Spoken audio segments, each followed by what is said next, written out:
This morning, a violent weather outbreak bringing tornadoes to Florida's Atlantic coast.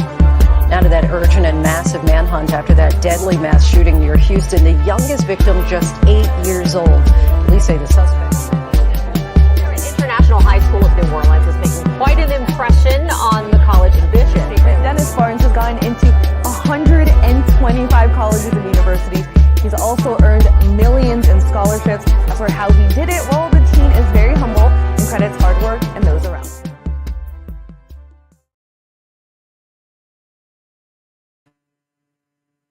Hello, everybody. This is Jay Zilla from the Local Frap Podcast, GWG Studios. I'm going to be playing a video today by, Dr. Jawanza. I want to warn everybody beforehand that he's going to have some ideology. This video is from 1987. But I do believe it's a great start to an interesting conversation on the state of Black men and tracing it back to its roots and what's happening with Black boys in the 80s. And I think we'll get some insight on how we can do things now, Black, white, other. So without further ado, go ahead and get started cooking.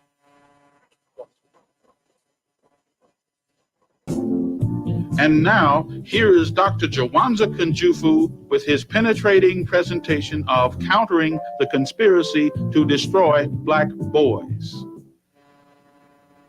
There's no topic that concerns me more than the one on the conspiracy to destroy Black boys. And the reason is when our little boys are in preschool and primary grades, they're very innocent and very enthusiastic about learning. But something happens to that, and we need to find out what that is. My younger son is on the cover of this particular book, and I would like for him to grow up to be a man. Like many of you already told me, that you have sons and male students as well. Now, there's two parts of the conspiracy, volume 1, and this is volume 2. In volume 1, we raised 4 questions. First question is, when did the conspiracy start? Who is against Black boys? Why is there a conspiracy against them? And what exactly is the conspiracy? That's in volume 1. In volume 2, we look at the relationships between mothers and their sons. That must be studied. We also must look at female teachers and Black male students. That must also be studied. We must look at some case studies. In other words, many of us are doing a very good job developing Black boys to be men. What is it that some of us are doing that others are not doing? And then last but not least, a program called the Rites of Passage into Manhood. See, it used to be we knew when Black boys became men, but now many of us don't know when we're men. It's how much reefer we smoke, how much wine we drink, how many babies we make. Until Black men spell it out to Black boys what it means to be a man, this conspiracy will continue. But let's go back to volume 1. When did it start? And as we begin to look at that, I want to also share with you why we call it a conspiracy to destroy Black boys. You see, contrary to belief at birth, there are more Black boys born in the world than there are girls. It's close, but it's 1.03 Black boys born in the world to 1.0 Black girls. Hear me clearly. At birth, Black boys outnumber Black girls 1.03 to 1.0.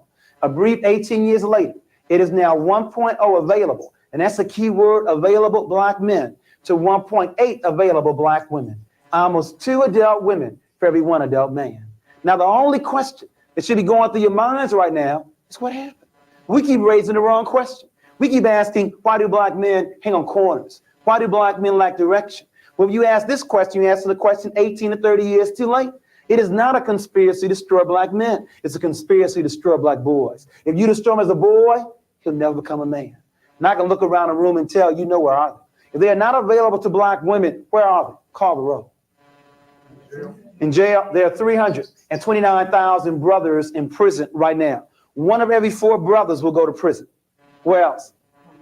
Or death. There's numerous ways that we die. There's homicide, suicide, drugs, war, high blood pressure, and the leading killer among Black men, lung cancer. Our love for cigarettes, especially cool. Smoke them all day long, die the exact same way. Cool.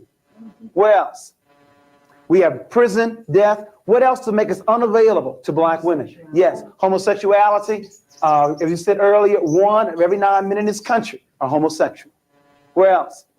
Yes. Hospitalized, institutionalized. Okay, so institutionalization, and there's not only in terms of hospitals, but also mental institutions, and of course, when they get released, many times being homeless. There's still one other large popular area, Thimby, They marry white women. Okay, interracial marriages.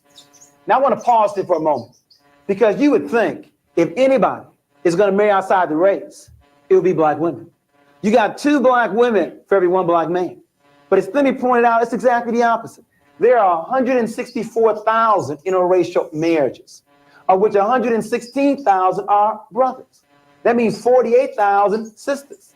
It's almost a 2-to-1 ratio of black men to black women marrying outside the race. But remember, as you said in the earlier workshop, if the definition of beauty is light skin, long hair, and blue eyes, why stop with Renee, the light-skinned sister? Why not get you the real thing? Got some serious problems here. And then black men tell me, I can't find a black woman to understand me. You mean out of 20 million black women, you can't find one to understand you? You don't need a white woman, you need a psychiatrist. But that's another workshop on relationships. But I just want to share with you, we got some very serious problems. But to tease this audience, black women are tired of being by themselves. And in the earlier issue of Essence magazine, the article said, guess who's coming to dinner now? Black women are tired of being by themselves. In other words, brothers, you can't have it both ways. You can't have 2 black women to choose from and still marry a white woman. You can't have it both ways. Black women are tired of being by themselves. Now, that's with regards to the stats, why we wrote the book, because we saw the shortage of black men. But what we want to begin to find out is, when did it start? You see, it's called the 4th grade syndrome. Studies show that black boys may be the best students in the country up until the 4th grade. So we wanted to find out what your son, a male student, was doing at the beginning of the 3rd grade, then at the end of the 7th grade, and then measure the progress. Let me give you 3 examples. We had a little boy 5 years ago on an Alba reading test score at the 98th percentile in the country. In other words, a walking genius. That means only 2% male, female, white, or black had a higher score than he at the beginning of the 3rd grade. At the end of 7th grade, the same boy now drops down to the 35th percentile. Engineer potential here, pimp or pusher now, scores should have improved 5 years, instead they only improved 1.3. 2 more examples. We had a little boy at the 92nd percentile. He dropped down to the 24th percentile, and his scores only improved 2.1. But let me give you the average example. We had a little boy at the 63rd percentile. He dropped down to the 4th percentile, and his score didn't improve a year, a month, a week, not even a day. There are 3 critical stages in black boys' development: infancy to 9, 9 to 13, and 13 to 18. You see, it's easy to see the negative behavior here when he's already dropped out, laid up on some street corner lacking direction. It's more difficult to see it around 9 years of age, when they begin to sit further in the back of the class, when they begin to ask less questions, when their ball becomes more important than their book, when they begin to cheat on their tests. We appeal to you to turn your sons and male students on early. Teach them how to read early. Teach them the beauty of being black and believing in God early. But many of us have waited, and we waited almost too late to develop black boys to be men. You know what I'm getting at. America spends $2,300 on Head Start. They spend $38,000 on prison. If Reagan wanted to balance the budget, I can show you save about $36,000 per person. It's much easier to educate than it is to incarcerate. Now you raise the questions. How long do you stay in Head Start? Year? 2 years is the most? How long do you stay in prison? The rest of your life? Question number 1. Question number 2, does Head Start work? A 19-year study documents that Head Start works, but in prison, 85% of the inmates that get released go right back in. But as Jesse Jackson says, we have 2 choices. We can either send me to Penn State or to State Penn. It's your choice. We have got to find ways to intervene. Now, we have a whole workshop just on the 4th grade syndrome. I now want to ask you, what are some of the reasons you feel to explain why black students, especially black boys, were doing so well K through 3, and now scores declining in the intermediate and upper grades? What explains it? Yes. I think the learning style changes abruptly in 4th grade from what might have been more right brain activities in the primary grades into all of a sudden all left brain activities. Okay, so a change in learning styles or methodology from the teacher, from a holistic learning style to a left brain. Okay, very good. Any others? Yes. I think that there's a lot of rejection on the part of the female teachers in the classroom. And the rejection increases with the upper grades? Why do you think it increases? Because of the students, perhaps his natural makeup, hyperactivity, and that sort of thing. And that may be increasing. Well, it may be increasing because we're now expecting them to stay in school or stay in a chair even longer. Okay. Any others that contribute to this fourth grade syndrome? We have a change in learning style. We have the teacher's outlook on the student. What else? Yes. The student becomes more culturally aware and differs significantly from the teacher often. Okay, so the child's now become more aware of their cultural and racial identity. Okay, very good. Any others? The major reason you have not given yet, and that's why this problem is still with us, Terry. First name is Richard. I'm sorry, Richard. Well, the peer group starts to form and become stronger about the peer And group. that's unfortunate, Richard, that you said that, because as the age increases, peer pressure is on the increase, while parental involvement is on a decrease. I don't know who told parents when your child gets older, they need less of your time rather than more. When I speak to Head Start parents, 80% of them are there. Elementary school, 30%. High school, almost a joke. We have to work on that. That's another workshop too, on parenting all the way through, not just in those quote unquote tender years. But the major reason, it's not on the board yet. Still looking for it. Yes, Gwen? I think too that young boys, and particularly young black boys, in the primary grades, they have many mother figures, and they have very few men figures, and particularly black male figures. And I think it makes a big difference come grade 4. I agree with you wholeheartedly. I think it's the major reason. And let me now give my first position. I sincerely believe that only men can make boys men. Now don't misquote me. I didn't say that a single female parent or female teacher cannot rear or educate her child, but she need not do that by herself. But she calls upon her father, her brother, an uncle, a male neighbor, a nephew, a coworker. There needs to be some men in our children's lives. I want you to explain to me how a boy is going to grow up to be a man if he's never seen any. In order to be anything, you must see it first. Remember in the earlier workshop, and I'll go through this very quickly, from the University of Michigan, we wanted to find out what the major influence on children. We said 1950, it was home, school, church, peer group, and television. And then we gave you 1980. Home was still number 1, peer group in the number 2 position, television 3, school dropped down to number 4, church last on the list. Let's go back to my statement. My statement said that only men can make boys men. Now let's see where black boys are going to find men. Let's first of all look at his home. 62% of all black children live in a single-run household. It's a very good chance he would not find a man here. I'm going to hold off on the streets and drop down to television. Can you name me 5 positive adult black men on television outside the news? And you can't name Cosby because the show just started. Name me 5. Outside the news. Jefferson. And you better not say George Jefferson. So they find very few black male role models on television. Now let's drop down to the schools. 83% of all elementary school teachers are women. 95% of all teacher aides are women. And when do men teach? After the critical 4th grade, or they're in the upper grade, or they're a PE teacher, the janitor, or the principal. Very few before the 4th grade where black boys need them the most. And lastly, the church. Most young people, men don't go to church. And the reason is we lie to them. First of all, we made Jesus Christ white. The man surely was not white. And we have a book called What Color Was Jesus to explain that. He had hair the texture of wool and feet the color of bronze. But secondly, the Lord's Prayer says on earth as it is in heaven. Young people and men want some action. They want some programs. If there are no programs in your church, they will see you later in heaven.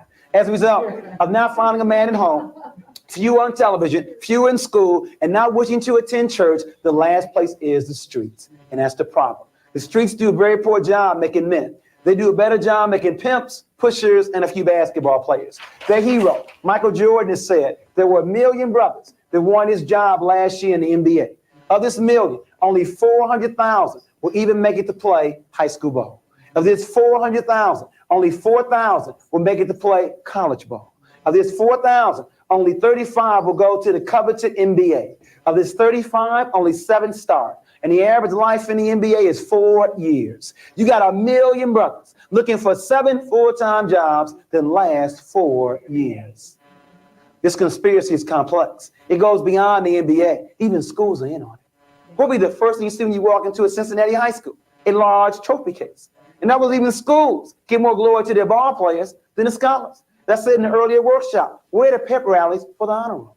In other words, even school, I can understand the NBA, but even schools give more glory to their ball players than their scholars. This conspiracy goes beyond the NBA, though. It goes beyond schools. Jesse Jackson is giving you the clue one more time.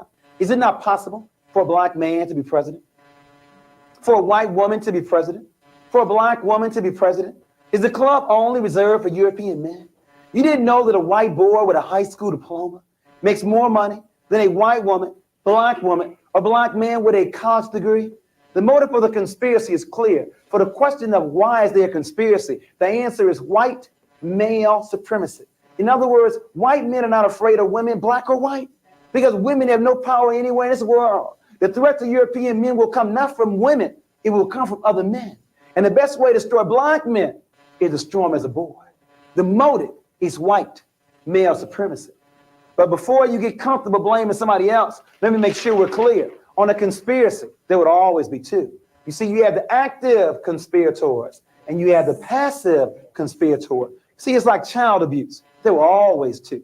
You have the father who does the beating, active, but you have the mother who turns her back, passive. Isn't apathy, indifference, low expectations, buying hot goods in the black community, isn't that also part of a conspiracy? You have the active and you have the passive. In a conspiracy, there would always be two. Let me now give you the starting lineup. We'll start with the active ones first and then move to the passive. Leading off, batting in the #1 position, representing this country, institutional racism. Batting first is the president. He bats in the #1 position. Batting second, representing the Trilateral Commission, the Fortune 500, big business. David Rockefeller bats #2.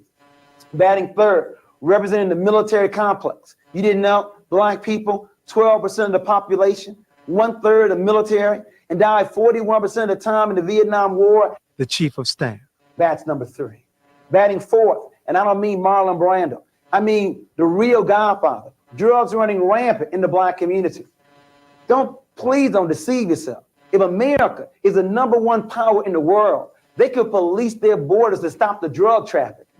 These men and what they represent intentionally want to make sure the black boys never grow up to be men. But remember, they got some help from some of us who really like black boys, who may even have black boys at home, just didn't know any better. And so we bat number 5 through 9. Batting fifth, not all, but some mothers who raise their daughters and love their sons. Batting sixth, some female teachers who don't understand that boys have different learning style than girls. Batting seventh, representing the media in this country, shows like Gary Coleman and Webster.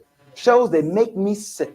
Shows that illustrate that black men cannot raise intelligent black boys to be men. In other words, we need a white father for Gary Coleman and for Webster. It's all part of the media image. It goes all the way back to Tarzan, all the way back to Superman, all the way back to Rambo, to Rocky, all part of white male fantasy trying to control the world. It's all part of a scheme. Make sure you heard me. It's consistent with Superman, Tarzan, Santa Claus, the white father, all part of that scheme. Batting 8, the macho image, Mr. T, and we'll look at today someone like Prince or Magic Johnson or Isaiah Thomas. In other words, no need to study, just be macho, just be a superstar. In other words, Mr. T, Prince for entertainment, Isaiah Thomas, the Magic for sports. And then last but not least, a black woman by the name of Kathy, who will do anything for a man, and a black man by the name of Willie, who does not feel good about himself. You see your faces right now. Who's Kathy? You have to stay to the end to find out who's who. The starting lineup, Reagan, no, you don't know who Willie is, though. We got a new theory for you now. We used to end with Donna and Kathy, but now we're going to give you the Eddie Willie theory. We have a new one. So we have we have Ronald Reagan, David Rockefeller, Caspar Weinberger, the Godfather, some others. I didn't say all, some mothers, some female teachers, the media image, macho in sports, and Kathy and Willie. These people and what they represent, intentionally or subconsciously, want to make sure that black boys never grew up to be men. Let's now look at the active ones first. I want to make sure we start in the right place. The conspiracy did not start with black mothers. It started somewhere else. We must start where it began. It began with active conspirators. I want to now look at them first. In looking at the active conspirators, I want to make sure we understand that these kind of terms don't make sense. We are not the minority. In other words, there are 4.5 billion people living in the world. Of this number, 80% of the world's population has color. That means only 20% of the world's population lacks color. Now you tell me who's a minority. See, it's called the African Triangle. It goes all the way back. We're not the minority. We're only a minority. We allow ourselves to be divided up from our brothers and sisters in Nigeria, in Jamaica, in the United States. Look at this African Triangle. After all these years, other than the way we're dressed, you can't tell who's who. There are 1 billion people living in China alone, and we are second, 500 living in Africa, 160 living in Central and South America, 40 million living here in the United States. We are not the minority. Now, the question is, how can so small control so much? That's why I respect them so much. Think about it. You have a gang. You have one gang with 80 people, another gang with 20, and the 20 gonna win? The only way they can do that is by controlling the mind. Because whoever controls the mind will also control the body. Let's look at this. Let's break this down in half. What you come out with is 10% European women and 10% European men. See, it's not even 20. It's really 10% European men. In other words, the Trilateral Commission, they want to control more than just their countries. They want to control the world. And they have pulled this off. Now, there's a tremendous amount of pressure when you're this small trying to control so much. Now, maybe you can't understand it. It's been a long time. It goes back to Egypt for us, having that much power. But can you imagine that small number trying to control the world? A tremendous amount of pressure is on that small group with that much power. In other words, the first thing that men are taught to do is not to cry. I'm quoting from their own Goldberg. The book is called The Hazards of Being a Male. The tremendous pressure when you're so small trying to control so much. The first thing that men are taught to do is not to cry. Think about it. Ever seen Ronald Reagan cry? John Wayne cry? They died with their boots on. They died in their saddles. They died like men. Now, any psychologist will tell you that crying may avoid suicide later. But as a result of European men not crying, European men commit suicide more than anybody else. Black men who want so much to be like European men are very close second. European women are third, and the most sane person in America, she don't make no money, but stay close to God and her children and cry. Black women commit suicide less than anybody else. Give yourselves a hand clap. In other words, if you think that money is the source of all your happiness, they make more money than anybody else. But they obviously are not happy. In other words, money may not be the key. Putting God and your children first may be the key. Poorest people in America commit the less amount of suicide. First thing men are taught to do is not to cry. Second thing men are taught to do is to ignore pain. Got hypertension? Shake it off. Cancer? Shake that off too. Monday Night Football. Walter Payton goes off the field with a busted knee. Comes back on a half hour later and Howard Coach sells us. Oh, what a man. The man was crazy to go back on the field. But see, men are taught to be macho, to ignore pain. Not women. When women's finger bleeds, to the doctor's office. Women take care of themselves, but not men. You know, it's gotten so bad that studies have now documented that when men are married, they live longer. That's an insult to my intelligence. It means that I cannot live long by myself. I gotta leave my mama and go to my wife. Because if I don't, I'm probably gonna smoke cigarettes, drink liquor, and eat a lot of pork on the streets. But with women, annual checkup, that's what they encourage men to do. Drink a regular amount of water and eat a salad on a regular basis. What am I getting at? European women say they're so oppressed. European women lived at 77 years of age. Black women lived at 75 years of age. European men died at 69 years of age, and black men die at 64.8. Albert, you and I die before the first Social Security check. That law needs to be changed to lower it for us. We aren't living long to collect on the payment. This is sad. I'm gonna die 10 years before my wife. This is not theoretical. It's not just my son here. It's my life here and your life. Can I not live as long as my wife? 10 years before her? Men are first of all taught not to cry. Secondly, they're taught to ignore pain. And then last but not least, they're taught to bring home the bacon. What I say as a vegetarian, to bring home the fruit and the vegetables. In other words, to bring home the money. Ronald Reagan knows this. Rockefeller knows this. That the best way to destroy black men is to deny them the opportunity to work. You know what I'm getting at, because Bill Moyers didn't tell you that was Vanishing Black Family documentary. 1 of every 3 marriages in this country, black or white, ends in a divorce in 18 months. Now, you see, it used to be if you got divorced, something was wrong with you. But when you have a stat this high, something must be going on in society. I now want to explain what that is. When America believed in agriculture, America believed in extended family. When America believed in the factory, industrialism, America believed in the nuclear family. But now that America believes in the computer, now America believes in a single parent family. Make sure you see my analysis. When the economy changed, the family structure changed. There was more than love in these relationships. There was some money involved here. Our grandparents worked the fields together, had economic reason to stay together, and so they did. In the factory, man works in factory, woman takes care of children. economic reason again to stay together. But in this new economy, where you now have women working just as much, if not more, than men, you now hear women telling men, I don't need you. Got my own job. Do what I want to do when I want to do it. And we are now doing it very well and by ourselves. You know the #1 song in America a couple of years ago, Ain't Nothing Going On But the Rent. If you want to be with me, you got to have a job. It's all about money. All about money. When the economy changed, the family structure changed. And so now we have a lot of people making plenty of money and lonely. They place money before family. You see, black men want to do what white men do. Buy their family a house in the suburbs, 2 cars, and once a year go down to Orlando for Disney World vacation. And when black men can't do that, they don't feel they're worthy enough to stay. Now you see, the problem is there are 2 responses black women can give to black men when they're out of work. Now the first response some women say is, well, if you ain't working, you got to go. If you ain't working, you got to go. That's the mistake. Because black men don't hire nor fire, nor control the means of production. Now, before black men say that's right, brother, you tell them, please, brothers, quit assuming that black women took our jobs away. Because black women also do not hire nor fire. We are being played off against each other for some crumbs. We recommend the second response. For black women to say to that man, well, if you ain't working, can you at least go back to school? Can you at least learn a skill? Or at least make dinner or wash dishes while I'm gone? But the problem is there are very few black men that look to black women for a definition of manhood. Black men, as I said earlier, want to do what white men do. And that means be the breadwinner. What I'm getting at is we're going to have to redefine what it means to be a man. Because if being a man means being the provider, with 25% of black men out of work, that's a suicidal definition. You see, if I lose my job tomorrow, I'm still a man. As long as I'm responsible, treat my wife correctly, raise my children, that's responsibility. I'm not going to allow my employer to reduce my masculinity. I need to define what being a man is. And I think it's a perfect balance between the mental, the spiritual, and the physical.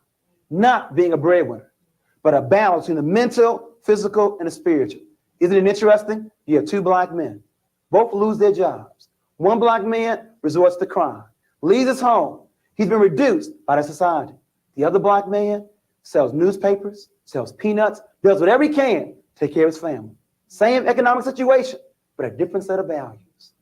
We have to work on that. A new definition can resolve this problem. I'm not belittling money. You have to have money living in America, but that's not the criteria for manhood. Boys make babies. Men take care of them. That's the definition. One more comment here. I mentioned earlier in our past workshop on the peer group. Let me share with you here this dichotomy where you have the mental over here and you have the physical over here.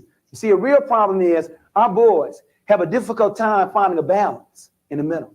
I mentioned earlier homosexuality, and the figure is 1 of every 9 men in this country are homosexuals. It's going to increase. And the reason is because we've been so skewed to the physical, being macho, that when our boys want to be on the honor roll, they're labeled sissies. Want to be involved in the fine arts, labeled sissies. Want to be open, honest, communicative, labeled sissies. When you label something long enough, you begin to act that way. So you have the homosexuals over here, and you have the athletes, the machos over here. Tremendous dichotomy between these 2. We have got to find some men that can teach black boys and Hispanic boys the balance between the physical and the mental. There's simply too much pressure over here. It's hard to find the balance, and women can't teach this. Only a man can do this. We need more black men who can do both of these areas. Physically balanced and mentally balanced. And spiritual in the middle. Comments, questions about what is a man? We've been looking at male behavior. Any comments or questions? Yes, Gwen. Explain what you meant by saying women raise their daughters. We're coming to that, Gwen. Matter of fact, I think it's probably the next point. Matter of fact, it is. Praise the Lord. Let's go to the next point. See, we were looking at the active conspirators, and we were looking at what the effect that causes on us in terms of male behavior. And we may not be able to control or to change Reagan, Rockefeller, Weinberger, but your question we can change. We can look at some mothers. And I said some, not all. The rumor is that some mothers raise their daughters and love their sons. My boy always loved his mama, 40 years of age, still at home with you. That needs to stop. Your boy is not yours. He is a future husband, a future father, and needs to be raised that way. Now, what do I mean by raised? Teach your son how to cook, to make up his own bed, to clean up his own bathtub ring because you raised your daughter. On the honor roll every marking period. Go to church with you every Sunday, and she can cook, sew, iron, and clean. All but then we have your son. Ain't never seen an honor roll. He plays basketball all evening long. Never goes to church and can't boil a hot dog. The rumor is we have some, not all, raising their daughters and loving their sons. Now, I know the historical reason. The historical reason is our societies always try to destroy black men, the lynchings. So black mothers always want to overprotect their sons. What's the reason today? I know the KKK is on the rise, but what's the reason today? Is it because your own black man didn't stay? You now replaced your man with your son? Your son is not yours. He's a future husband, a future father, and needs to be raised that way.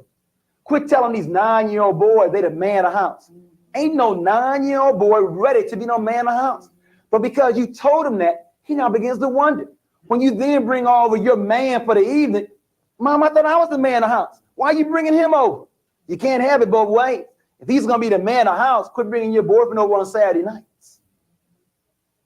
You know what's sad, though? These brothers think what they can do with their mamas, they can do with their teacher, their coach, and everybody else. In other words, living at home with you in a $100 pair of gym shoes, $80 pair of a Gucci handbag. In other words, these boys have mastered how to manipulate their mamas. And they think what they can do with you, they can do with everybody else. Only to find out what you let them get away with, no one else does. In other words, 90% of all teenage pregnancy programs counsel the women. We have teenage pregnancy running rampant. But as far as the last time I looked, it took 2 to make a baby. But 90% of the programs let the brothers off the hook. The real question is, who is going to teach black boys to be responsible? And you don't start when he makes a baby. In other words, the real question is, who's going to teach black boys to be responsible for his personal hygiene, for his clothes, for his chores, for his room, for his siblings, for his allowance, for his studies, for his toys, for his schedule, and then his sex life. You don't start responsibility at 16. It starts very early. For example, when I was growing up, my father opened up a mutual fund account for me. And every year on my birthday, explained to me, this is how much money you have in your account. But if you make a baby, all your money is going to take care of your child. Should it be any different? If I enjoy making it, shouldn't I also take care of it? So my oldest son, who was 15, I've been doing the same thing with him, the 9-year-old and the 15-year-old. So he told me last year, he said, Daddy, this money looks so good to me. I've just decided I'm not ever making me a baby. I'm keeping all my money to myself. But the point is, the boy understands responsibility. He understands if I make a baby, you will take care of it. There are mothers who know their son impregnated some girl on the same block, and they say, well, you know, boys will be boys. Yeah. They will be whatever you let them be. I want to pause now. Explain this. Why are some mothers raising their daughters and loving their sons? Did you grow up in a household where you did more work if you're the sister than your brothers did? Why is that? And you know what else I believe? I believe that child rearing has a lot to determine in marriage. In other words, marrying a mama's boy is a very critical mistake because they can always go back to their mamas. Son, your room is just the way it always was. Got your favorite pound of cake whenever you want to get there. It is terrible marrying a mama's boy. Comments. It's my water break. Give me some feedback on mothers with their sons. What do you think of my analysis? It's devastating. It's on target. Any other concerns about mothers and their sons? The boys will be boys is real bad. Right. That's exactly where you keep them as boys. Right. Where you teach them to be responsible, they will grow up to be men. Well, more apt to be anyway. Mm-hmm. But a lot of mothers. You know, the shortage of men in the church, that can be corrected by taking our sons to church. The sons can stay home. It's optional to them, but not the daughters. In terms of playing outside, daughters in at a certain hour. The sons all night long. Double standards. Make the daughters play, but not the sons. See, my point is, if black women, I'm coming right to you. If black women know what problems they have with their own black man, why don't they correct it with your son? See, if you know what the problems are with black men, your little son That's somebody else's husband. All what you know needs to be done, put that into your son. Right, why perpetuate? If you really love your sisters. If you really love your sisters, correct the problem with your son. Yes, sir. Isn't that hard to do though? Because the mother loves the child so much, and it hurts the mother to whoop the child and see the child hurt, so the child will continue to rule. But that's interesting. They love their daughters too, but they whip their daughters. You know, I'm seeing this phenomenon is that the mothers are also spoiling some daughters. True, but you don't spoil some daughters, and we don't have enough of these men there to do it. Yeah. Fathers, that's my baby. In other words, it's very interesting. See, when the father's there, see, it's something about a black man or father, seeing this male, his same size, sitting on his sofa, eating up all the food. Boy, you gotta go. But see, his daughter can stay there as long as she wants. But see, the mother knows the daughter. And so the mother, you gotta go too. See, mothers make the daughters go, and fathers make the sons go. But when the father's not there, there's nobody to make the son go. Okay.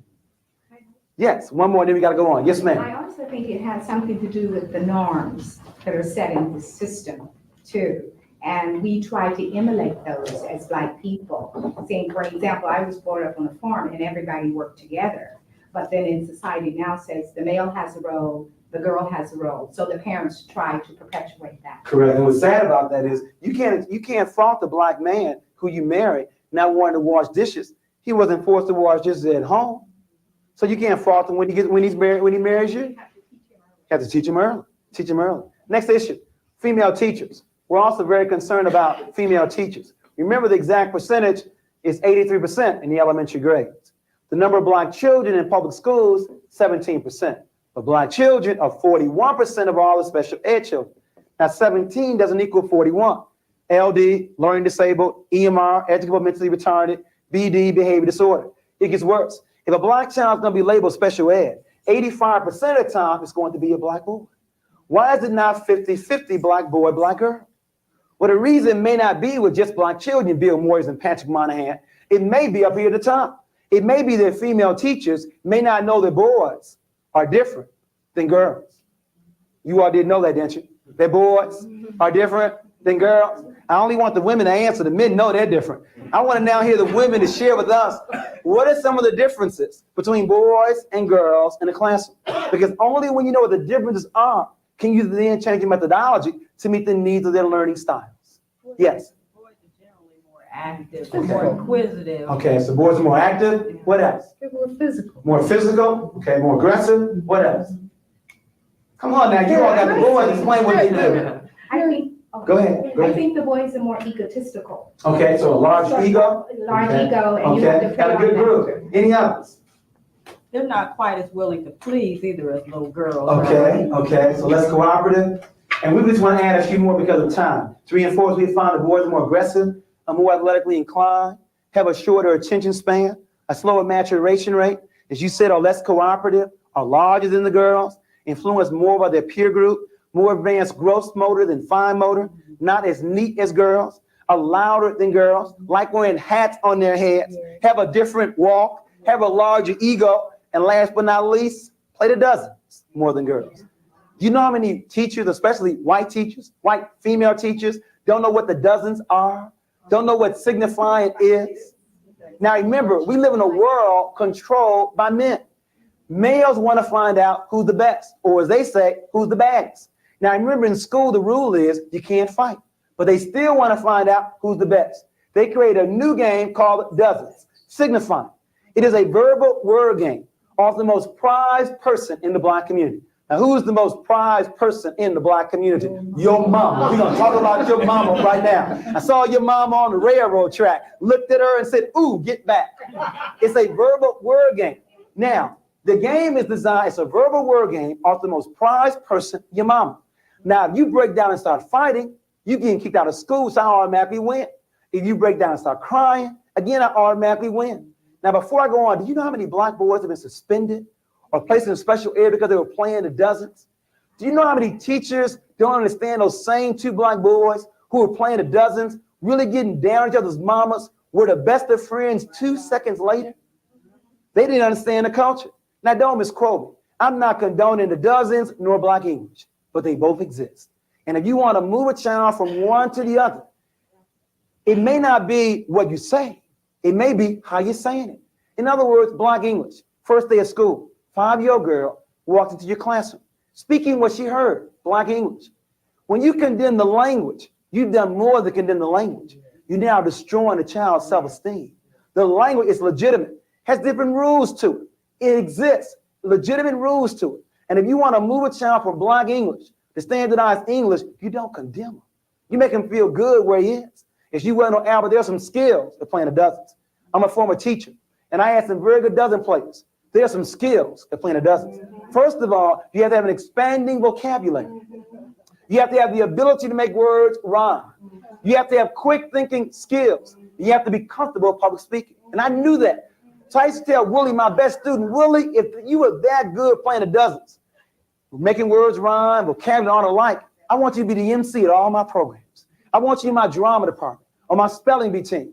In other words, I stroked him. I made him feel good where he was. And then he was willing to give me those skills in my classroom. But the real issue is, do we let these boys know we respect their culture? Because if you condemn it, they will fight you every step of the way. And you know what else they will do? They will also fight you in what we call the showdown. The showdown between Black boys and female teachers. You see, Black boys don't know when they're men. And Black men have not made it clear to them when they become men.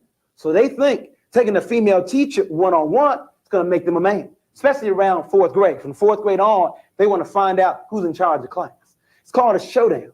There are numerous options in the showdown between a Black male and a wife and a female teacher. Showdown number 1. She says, sit down, very unassertively. Well, Willie may sit down, but it may be later on in the afternoon. Willie wins showdown number 1. Showdown number 2. She responds to Willie some of the time, but not all the time. She's inconsistent. Well, I believe Willie wins each one of those she does not respond to. Showdown number 3. She says, I'm going to suspend you or place you in special ed. Well, he may lose to the assistant principal or special ed placement, but he did not do what she said. He wins showdown number 3. Showdown number 4. She says very assertively, sit down now. You know how the good ones do it? They look at you. Strong eye contact. They look you back in line. And she wins showdown number 4. Showdown number 5. She responds to Willie each and every time. She's consistent.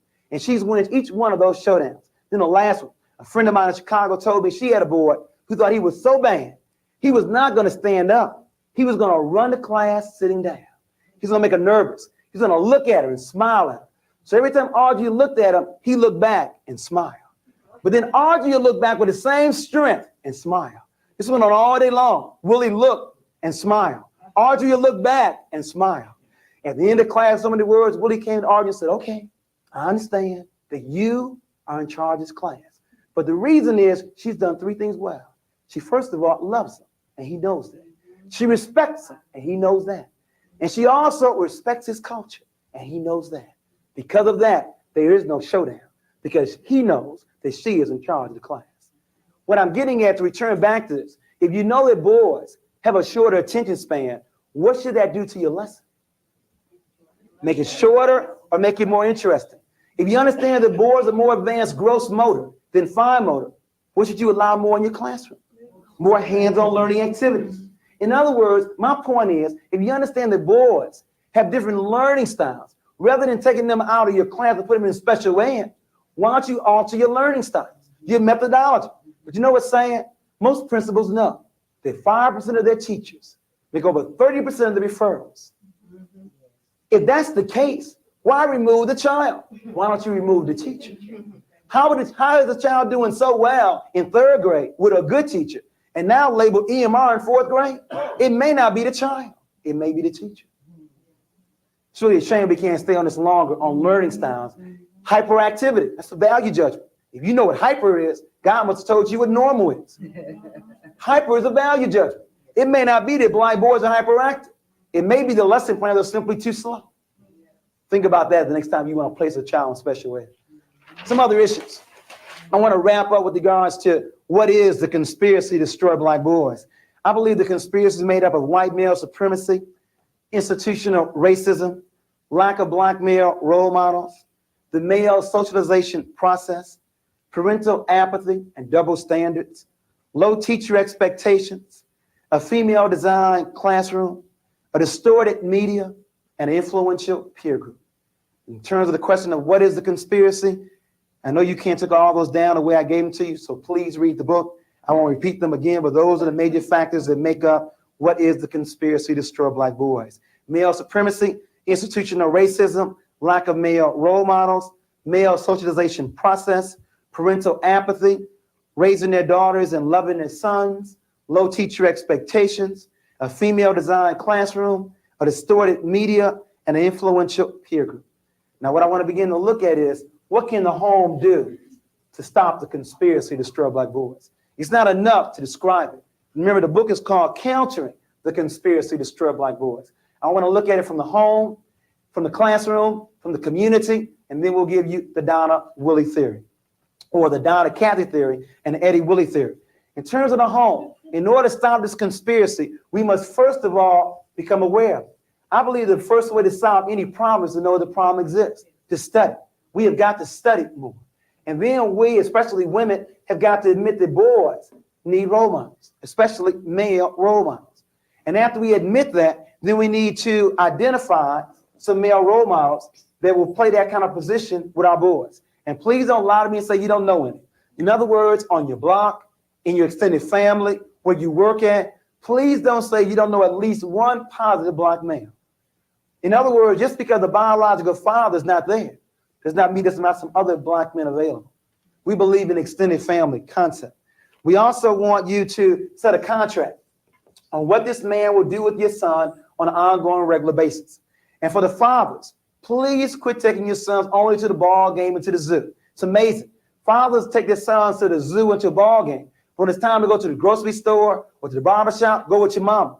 In other words, I believe that black boys learn an awful lot by seeing you in very natural situations, at the oil change, at the barbershop, just talking smack on the street. So please quit thinking that you can only interact with your children in some child-centered activities. They need to see what you do on an ongoing, regular basis. We must also work on black boys' fine motor development. In other words, early on in kindergarten, we're labeling black boys as being behind because the girls work with crayons, pencils, and scissors. The boys have been working with trucks. We have to work on black boys' fine motor development. We also have to work on a non-sexist household. In other words, teach your son how to cook, how to sew, how to clean. We also recommend you teach your son sex education and before 12 years of age. The studies show we're teaching children sex ed after they've already started.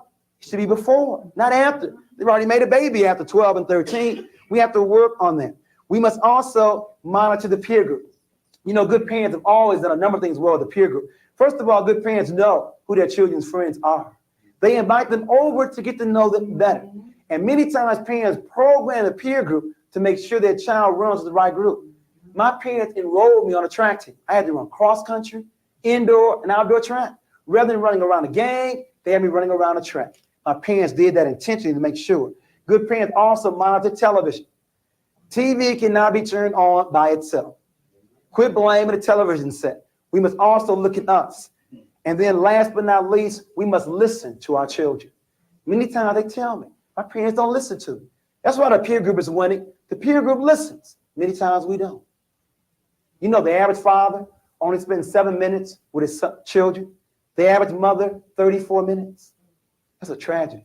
But if that's all you're spending, make sure it's quality time. Make sure you're listening to them. We recommend these strategies for the home. For the school, we recommend the following. First of all, again, we always believe in study.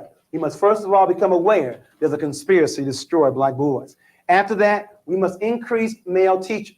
My first desire is to increase male staff. My second one would be those in the upper grades, at least for 1 year to teach in the lower grades. In other words, what I recommend is that we have more black men before 4th grade, or at least in the intermediate division. In addition to that, if we cannot get this, we want more black role models coming into the school. If we cannot get them on staff, the least we can do is invite black men in. I encourage black men to volunteer in your local school because the men are not there, so we need to have you there. In addition to that, we also want to change, some of the changes, the triangle, to change the methodology, to begin to use a right brain learning activities. In other words, more hands-on learning objects in terms of fine arts, artifacts, pictures, and the like. We also recommend that we emphasize academics over athletics. We must give more glory to academic achievement than we do athletic achievement. These are the strategies we recommend for the school. To one, study it, increase male teachers, increase role models, look at a right brain learning style, and emphasize academics over athletics. Lastly, for solutions, we also want to look at the community. The community has a program to destroy black boys. We must have one to protect and develop black boys. One program is the Boy Scouts. It's an excellent program. It teaches black boys skills. But the problem is the Boy Scout master may be homosexual, may not know black history. The Boy Scouts may be nothing more than a junior army, but it's an excellent program. It teaches black boys skills, but it may not do anything else. Another program is Big Brothers, an excellent concept. It gives black males a role model, but the big brother may be homosexual, may not know black history. If so, the conspiracy is going to continue. What we recommend is you blend Boy Scouts skills, blend Big Brothers role models into an African program called Simba, S-I-M-B-A, Simba. It's the African word for young lion. And we now have 17 Simba chapters across the country. These are programs where black men are not talking about the problem, they are working on it. These are black men who organize themselves to work with black boys to teach them skills, give them a role model, teach them black culture, and the major objective to go through the rites of passage in the manhood. At my church in Chicago, we have a Simba program where in February during Black History Month or during December during Kwanzaa, we take our boys who've gone through our criteria and through a special ceremony called the rites of passage. I repeat, you have some black men talking about what they are going to do. You have some black men organized to begin to work on that kind of issue. We recommend Simba. It blends all three of those together. Closing point, and then we'll open up for some questions. Donna and Kathy, I mentioned at the very outset that one of every two husbands physically abuses his wife. Now, many thought the problem was only with the men who did the beating. There's more to it than that. You see, any respectable woman will make it very clear to her man, you put a hand on me, and either I'm leaving or you better not go to sleep. There are two kind of women in America, and they go by the names of Donna and Kathy. You see, I sincerely believe this. I believe that men know who to beat and who not to. I believe that. And I believe that men are not going to respect women until women, first of all, respect themselves. And there are two kind of women in America, Donna and Kathy. Now, Donna feels very good about herself. She would like to have a man, but she don't have to have one. I mean, the sun will still shine. God will still be first in her life. Donna wants one, she ain't got to have one. But then you get Kathy, taking me your way, comes through the door with another woman, with a bottle, with a balled up fist. All Kathy wants is a man, and a half a man will do. I want all the Catholics to raise their hands. You know, I've yet across the country see a sister admit to me that she's a Catholic. You know what they tell me? They say, Jawanza, well, I'm a Donna during the weekday, but I'm a Catholic on the weekend. Well, I'm Donna summertime and a Catholic the other hand. It's hard being Donna in America when you have two women for every one man. It's easy to lower your standards. If you want to be a Catholic in America, the theory goes like this. For every sister we can get to quit acting like Catholics and to begin to act like Donna, what this means is less Catholics and more Donnas. As a result of having fewer Catholics and more Donnas, we would have fewer brothers taking advantage of women like Kathy and have to expect more women like Donna. I am tired of women always blaming the brothers. The last time I looked, you still determined who gets your phone number, who takes you out, and every step along the way. It's hard being a Donna in America. If you want to be a Donna, there may be some lonely Friday and Saturday nights. But if you believe in you, you'll have peace of mind. If you want to be a Donna in America, it means you go back to school, get off of welfare, learn you a skill for a career to take care of yourself. If you want to be a Donna in America, it means you will quit watching them soap operas all day long, especially all of my children, and begin to take care of your own. If you want to be a Donna in America, it means you will quit eating those cookies and chocolates all evening long. You know, the rumor is the older women get, the bigger you get. Watch what you eat and exercise. And then last but not least, if you want to be a Donna in America, you need to put God first in your life. You didn't know it takes longer for boys to grow up, and some boys never grow up. But rather than marrying a boy as a Catholic making a mistake, we encourage you to wait. But while you're waiting, don't complain. Keep developing yourself. So when the brothers finally get ready, you'll be ready too. A good marriage still takes two and not one. Now, as you well know, when we used to end with the Donna Catholic theory. But the women got on our case in Jawanza. If you're going to talk about the conspiracy to destroy black boys, don't end it talking about us. End it where you started it, with the brothers. So I now want to give you the Eddie Willie theory. Eddie is dedicated to my father. His name is Eddie, and I believe he's a very strong example of a black man. There are two kind of men in America, Eddie and Willie. Willie makes babies. Eddie takes care of them. In other words, Willie believes it's not the quality, it's the quantity. Willie has made a lot of babies. Eddie believes in not only taking care of them, he hugs them. He believes that men should hug their children, works with them on their homework. Eddie takes care of them. Willie makes them. Point number one. Point number two, Willie only works, and maybe not even then, outside the house. Eddie works inside and outside. In other words, Willie may cut the grass. He may rake leaves, but he definitely is not working inside the house because men work outside and women work inside, but not Eddie. Eddie believes in whatever it takes. Washing dishes, making dinner, whatever it takes. And then last but not least, Willie is very insecure. And so Willie verbally and physically abuses his woman, but not Eddie. Eddie is very secure. In other words, Eddie encourages a woman to go back to school, to get a promotion on her job. Eddie encourages his woman to go to church. You know what I even heard? Eddie goes to church with her. And the reason is Eddie is his wife's best friend. And because of that, he understands that putting his woman down is not the key. The key is feeling good about yourself. When you feel good about yourself, there's no need to put anybody down. I want all the Donnas and all the Eddies to stand up and give yourselves a very strong round of applause. Thank you very, very much.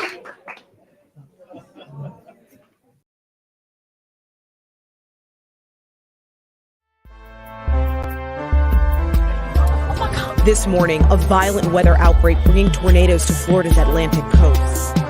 Now to that urgent and massive manhunt after that deadly mass shooting near Houston. The youngest victim, just 8 years old.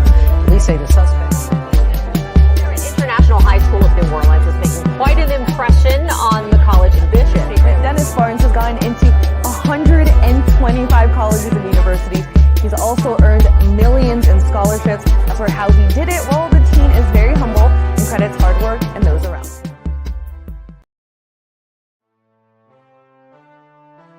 I'm gonna tell you something, but we gotta stop the violence, we gotta vote. Stop the violence and vote. Because I did a show in Chicago. I mean that. Stop this violence. I was in Chicago, I did a show for Cook County Jail. And you know, over 40% of the brothers in jail for nothing. And they had a little survey, a little panel thing. We got to ask the inmates questions, you know. So I asked the inmate, I said, hey, my brother, what you in for? He said, nothing. Brothers got this thing about being a punk. What is a punk? I never did understand that for the sake of my life. He said, nothing. That's how long you in for? He said, ever? Now, you know, for a long time, you take the 4 off that motherfucker.